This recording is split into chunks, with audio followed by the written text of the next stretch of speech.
Hello and welcome to Nick V Uncensored. Today we've got Andrew Sochini, and today we're going to be talking about why the central banks are holding onto gold. Andrew, thank you so much for joining me. How are you, and what have you been up to? I'm great, and thanks for having me on. And I'm happy to be here and talk to people about why gold and silver have been hitting record highs almost every single day for the last couple of weeks. Absolutely. Now, this is going to be a very interesting conversation. But before we begin, I just want to say that we're back on YouTube, and I want to put a disclaimer out there. We're not financial advisors to not violate YouTube's guidelines. This is for educational and entertainment purposes only. We're here to explore this space and in gold, and you have to do your own research. Andrew, what's going on? Gold is at an all-time high. I believe it's over the $4,000 mark per ounce. We back 5 years ago when it was hitting around $1,800, $2,000 an ounce. I thought that was a lot. What's going on now? It's there's something called the BRICS nations. It started with Brazil, Russia, India, China, South Africa. Now there's a slew of other nations now that are part of it. And these countries are hoarding the Earth's gold in record amounts. And they're doing it because they're ushering in they're trying to de-dollarize the globe by ushering in a gold-backed digital currency. And this is an idea where us as an entire global setup, we could just pay for things like cryptocurrency, but have it backed by something real and not fiat currency like we're using every single day. And that's one of the things. And also, I think that the United States has weaponized the dollar by seizing the Russian bank accounts after the invasion of Ukraine. So I think that that's shown that if you want to control your own destiny, you need to have hard assets, tangible assets that you can touch and hold in your hand and have access to. Now, why is gold becoming more expensive? Is this the reason because the dollar is melting? It is like the dollar is, we have a $38 trillion debt here in the United States. The number just keeps going up. The interest on that debt is $1 trillion a year. And really the dollar has, back in the early 70s, if you got all the US dollars and if you counted up every US dollar ever printed, there wasn't even $1 billion yet. So, and now they're in the quadrillions, which is more than 1,000 trillion. The dollars are everywhere and they're not worth the paper they're printed on. So people out there and big banks are afraid, and they're hoarding as much gold and silver as they can. So mostly on this interview, I think we'll talk about gold, but I just think it's important that people know that as many good things as we say about gold, what's good for gold is great for silver. Absolutely. Also, I want to touch on silver because silver has been very undervalued. It's used commercially in televisions and stuff like that. Do you see a rise in silver as well? I do. I love that question, especially now with the emergence of AI. So you hear AI, everything. It's just AI is now a part of our daily lives. And anything that is AI generated is going to require supercomputers, these data centers that are just loaded with supercomputers. These supercomputers need batteries to run off of, and the batteries are becoming quite expensive because they need so many of them. So they're moving to solar powering for these data centers to keep AI moving up in the level that it is. So when you have solar panels, they need to have silver as a conduit. Silver is like the best, most cost-effective type of conduit to be able to make the solar panels work. When solar panels are made with silver in them, that silver cannot be recycled because it's too costly to take that silver out of the different folds of aluminum and metal that make up the solar panel. So silver would have to be $250 for 1 ounce in order for it to then be profitable to recycle silver out of a solar panel. Currently, silver is about $50 an ounce, so we're not quite there yet. So silver is being consumed on a daily basis. So when do you think silver would reach the $250 mark? Well, that's a great question. I'll lead with today a big report came out about gold. Okay, JP Morgan now says that gold will break $8,000 by 2026. So if gold's going to hit 8,000 by 2026 and it's sitting right now at 4,100 for 1 ounce, at the same time, silver's sitting at $50 an ounce. Okay. If it were to double the same way that JP Morgan says that gold would, then that would mean that we could potentially have $100 silver by 2026. I think it'll happen much sooner than that. I think we'll be halfway to that $250 mark for 1 ounce of silver by about 2026. But the way things can take off, and I'll use Bitcoin as an example. Bitcoin has really shot up since the United States election in November. It really has taken off since then. I think that silver could have a similar move. And I think it's definitely worth people out there reaching out to us to learn how to obtain physical silver. Absolutely. A lot of people are sometimes feel withdrawn to invest in gold and silver because they feel that it's so expensive and they've missed the boat. What do you say to those people? Yeah, it's that's a wonderful question. Many people do reach out to us and say like, "Hey, did I miss this? I thought about it 2, 3 years ago. Like you mentioned, like 3 years ago, silver was under $20 an ounce. Gold was under 2,000 an ounce, and they feel like they missed the boat.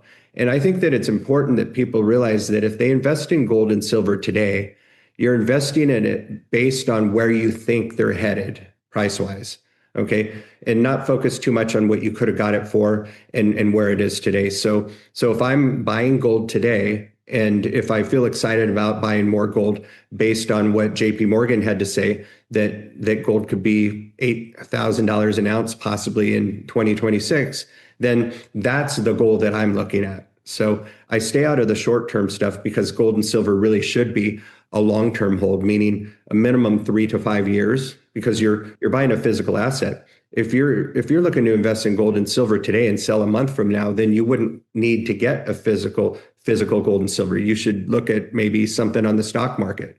So physical gold and silver for people that are afraid of things that are happen geopolitically, or they're afraid of having large amounts of money sitting in the bank. Where here in the United States, the FDIC only covers $250 per social security number. So you can have $10 million in the bank. You could have it in 10 different accounts, and you're still only covered for $250,000 if the bank fails. So that's a scary thought. It's a very scary thought, because when you were just saying that, I was also just thinking that there's a lot of youngsters today where they've invested into gold, silver, even Bitcoin and cryptocurrency, which most of the time is a hedge against inflation, and they've become so wealthy. And the older generation, say, people in their, 50s and 60s and even 70s, they underestimate that because we've been programmed in saving in dollars. And they keep all this money in their bank accounts, but little do they know, they see the number of dollars, but they don't see how much it's declining in value. So what do you say to those people who are actually becoming broke by saving dollars? They see the number of dollars going up, but actually they're not seeing the value go down more than they're saving. So what do you say to that? Because it's like an illusion, isn't it? It is. It's when I answer the question for people, and I do it a lot, it almost just feels like it's conjecture, because we're so used to just looking at a black screen. It doesn't matter if it's your laptop, your iPad, your iPhone, or a smartphone, whatever it is. People like to look at numbers, see those numbers, and if the number's big, you feel good about the choices that you've made in regards to investing. But what you're talking about is something very real. Like here in the United States, when I pull up to fill up my gas tank on my car, it's going to cost me around $5.50 for 1 gallon of gasoline, and that's significantly goes higher. There was a time earlier this year when buying a dozen eggs at the supermarket would cost $10. So these are things that are inflationary. So when daily goods and services cost more, okay, that means that the buying power of your dollar today buys less than what it bought a year ago. And a year ago bought less than what it did 2 years ago. And this is a trend that is not good. So the dollar is losing value. But if you owned a significant amount or whatever you could get your hands on of gold and silver during that time, gold and silver has continually gone up. So while your buying power on your dollar is going down, you're actually offsetting that with your gold and silver investments. And you don't see that on a computer screen. You don't log into Robinhood or Coinbase or Schwab or whatever it is, and you can't see that. You just have to understand that that is the case, and that's a big message that we're trying to carry to people. And I'll close out this thought with one thing. Our primary goal with investing in gold and silver isn't always to make money. It really is to protect what you have. So that's the primary goal. Protect everything that you've worked for with gold and silver. Now, the secondary goal is that if you can time everything right, if your goals are realistic for when you plan to liquidate, or if you ever do, that you can make money with gold and silver. And the people that have invested with us in the last 2 or 3 years have all doubled their money. It's just unbelievable. It's the only time in my whole career where I've been able to proudly say that. Absolutely. I think it's also an action of sovereignty, because you're tying cords with the government, especially when you have a pension fund or an IRA or something like that, and you're just paying into your pension, but you're putting in, you're saving in dollars. And that's devaluing. My mother, for an example, it took me a long time to get her out, to get her to change and evolve out of the system, because she was used to working and paying into a pension fund.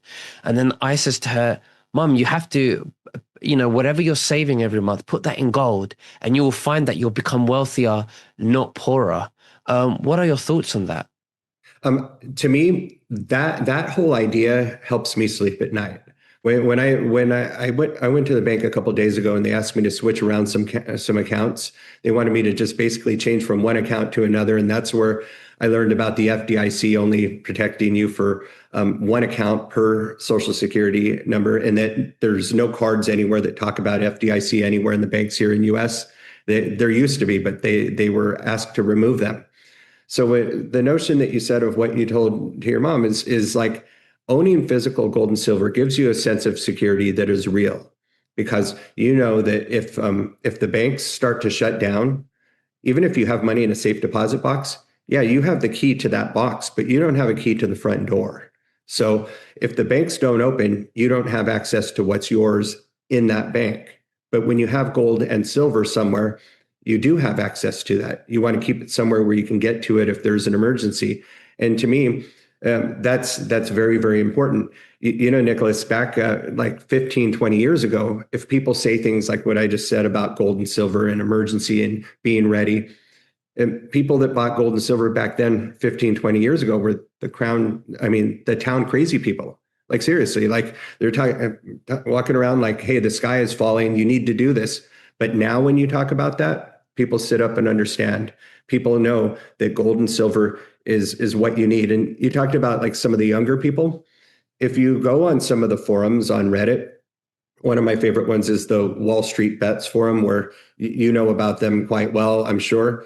They're the ones that did the short squeeze on some of the meme stocks here in the United States. And also those people have made a lot of money on cryptocurrency. And when I go and check some of the posts, they're buying up silver. Like young people are buying silver again, and they haven't done it since I was a kid, and that's going back, a few decades. So it's younger people now want to own stocks, cryptocurrency, and silver, and I love to see that happen. Absolutely, absolutely. So, what is it that you do that you can offer to the viewers to help them protect to protect their wealths and their futures, the pensions? If you could explain, and I'd love to leave a link below in the description so that people can contact you and learn more how to be more sovereign and cut ties with the control system and be free. Oh, absolutely. So the best way to reach us is to go on our website and schedule a free consultation. Okay. Our website is www.bh-pm.com. So it's BH like Beverly Hills -PM preciousmetals.com.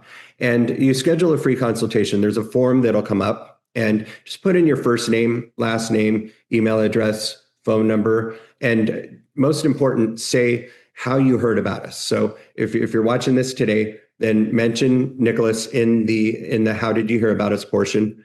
And then there's a note section underneath. And that note section is probably the best way that we can help you. You might have a retirement account like a 401k or an IRA or an annuity, something that you might not know, but you can convert that into a precious metals IRA without it being a taxable event. We can explain to you how that works. And some people might say things like, hey, I don't really need a consultation. I've been buying gold and silver for years. I liked what you had to say. And I want to just find out what you have that's available that I could get a good deal on. And anything that's on your mind, put it in there. But one thing people should know is that we're not the typical sales operation here where we're going to tell you that you need to do this today. We're not going to try to beat you over the head to make a decision.